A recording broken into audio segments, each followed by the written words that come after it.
ওই যে চিত হয়ে শুয়ে ঠ্যাংটা উপরে তুলে দেয়, সব খাটনি তো ছেলেদের।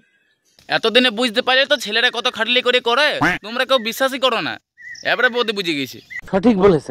বলছি মেয়ে হলে বুঝতে পারতিস, একই জায়গায় জোর করে কেউ খচা দিলে কেমন লাগে। তোমরা বলছো মেয়েদের অনেক কষ্ট, তোমার মেয়েদের কোনো কষ্ট নাই ভাই। একবার ছেলে হয়ে দেখো, যে পরপর 3বার যখন করে দিবে না, তখন ওটা কিছু হবে কি নাই, ওটা কাজেই করবে না, মেশিন বন্ধ হয়ে যাবে। তাও ট্রাই করে, কিন্তু মেয়েরা শুধু ট্যাঙ্কটা তুলে দিলেই হয়ে গেল।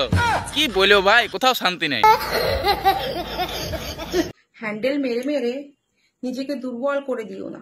তোমরা কইতে দিবে তবে তো হ্যান্ডেলটা মারবো না, তোমরা কইতে দিছো না, তাহলে হ্যান্ডেল মারার কোনো উপায় নেই।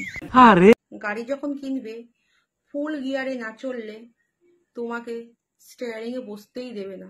আমি তো ফুল গিয়ারে চালাই দিব, কিন্তু গাড়িটা খাটরা হবে না, সেটা কি গ্যারান্টি আছে?